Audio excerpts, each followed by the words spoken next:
Hello, welcome to Oxford Heirlooms. I have finished the back smocking on the collar, so now it's time to attach the neckband. And as you can see, somebody had asked me one other time what was back smocking, and back smocking simply means you do a row of smocking on the back side of the garment. And because it's easier for me to have the pleats lay smoothly on the neckband, if I back smock the top row, I always do that. Okay, so I'm gonna set my collar off to the side for just a minute. Now I have my neckband piece, and what I need to do is I need to fold it in half and make a little mark in the center front of the neckband. Okay, now I already, when I tied my pleating threads off, I went ahead and I made sure that the top row was the size of the neckband less 1/2 of an inch, because I'm going to have my neckband hang over the collar by 1/4 of an inch on either side. So let me find this. There's my center. Now, since my grandmother needs to smock this, well, not my grandmother, but the grandmother, I'm going to mark with my blue marking pen the 2 center pleats. Okay. Now, using my silk pins, I'm going to line up the center of my neckband with the center of the smocking and put a pin in there. Okay, and then I will ease the collar to fit onto the neckband. I'm going to leave it, it's going to hang over the neckband by about 1/4 of an inch on either end. So put a pin in there and just ease this into place, moving the pleats along the gathering thread to make sure that they're evenly spaced, and put a pin in every now and then.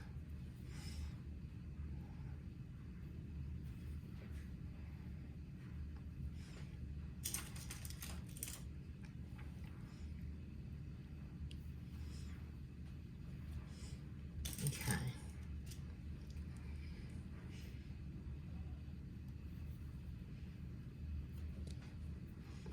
Okay, get one more pin, and then I'll be finished with one side. And then I will do the other side. But that'll take me just a minute to ease in on the other side. So I'll be right back. Okay, I've got that pinned all along the top of the neckband. Now I'm going to turn it over because I will sew from the side where the back smocking is. Now what I'm going to do is I don't want to sew on the back smocking because I might catch that top gathering thread and make it difficult to pull that out. So I'm going to sew immediately to the right of the top back smocking row.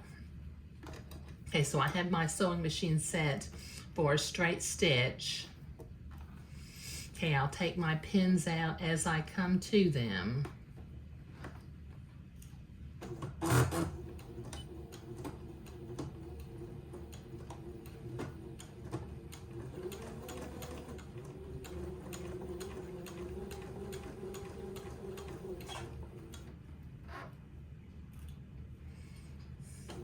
Okay, so just sew right to the right of the back smocking row.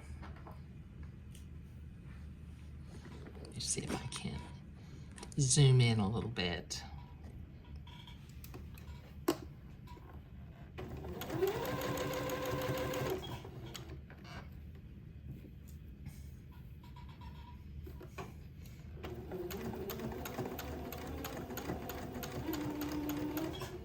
Okay, this will take me a minute to get all the way down the neckband, so I'll be right back. Okay, I've got that neckband sewn on, and as I look in here and kind of inspect my pleats, They look nice and neat and even without anything overtly wonky. And that is why I back smock before I sew the neckband onto the collar of either a smocked collar or even a bishop dress. Okay, so I'm going to turn the collar over to the back smocking side again, and I'm going to start working at this end of the garment, and I'm going to fold it up like this. Then I'm going to fold the top down to where it matches up. Then before I do anything else, I need to get my little ribbon button loop sewn on here. So let me just finger press that real good for a second and leave it sitting right there. Okay, so I have folded my little piece of ribbon in half. And what I'm gonna do is, using my blue fabric marking pen, I'm gonna make a mark where there's enough room for the button without it being too big, because my button is 3/8 of an inch. So as I check the size of that, yeah, that loop will go over that button. Okay, so just temporarily from the front side, I'm going to place the loop to where the blue dot lines up with the edge of the collar. And then using a needle and thread, I'm going to, on the left side of the blue mark, I'm going to tack this ribbon into place on the neckband. Just do a few little running stitches to tack it into place.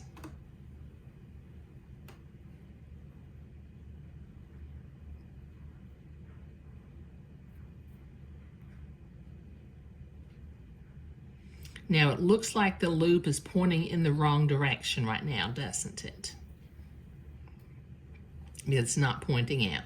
Okay, now in order to get a smooth corner, I'm going to turn this to where the loop is now on the inside, and then I'll fold the top of it over, and that gives me a nice, neat corner right here.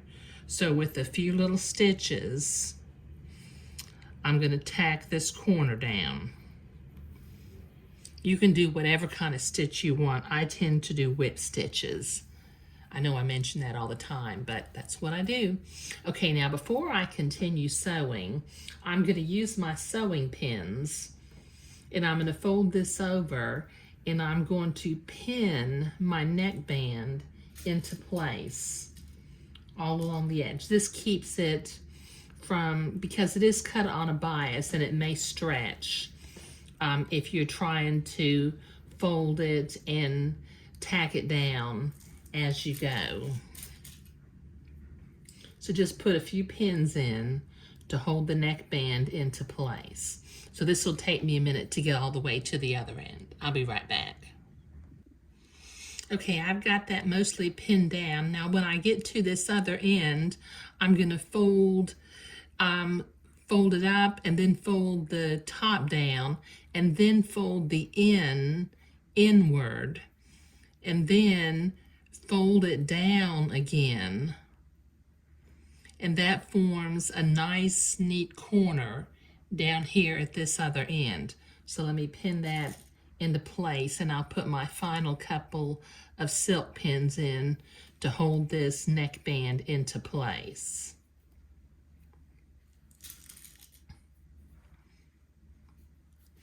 Okay, now I will go back to the other end where I had started to sew.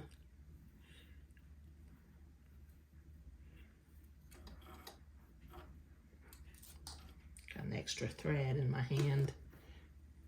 Okay, and just using some small whip stitches, begin to tack that neckband into place along the back of the smocking. Just make a stitch about every 1/4 of an inch or so. That way the neckband will lie smoothly without puckering.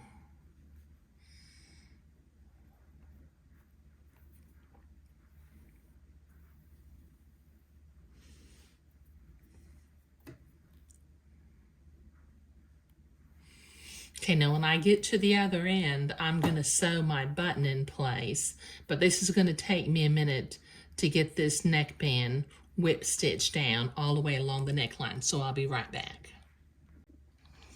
Okay, I've got that neckband all whipped into place. Now, before I tie my thread off, I'm going to come in from the back near the edge of the collar, and I'm going to sew my button in place.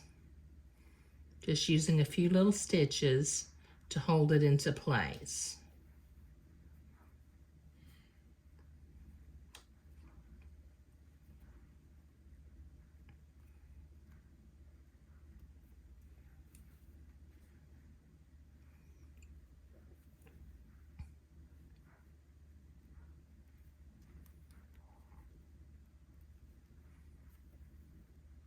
Okay, and then I will tie an overhand knot on the back so that I can clip my thread off. Do a couple of overhand knots to make sure that it doesn't come undone.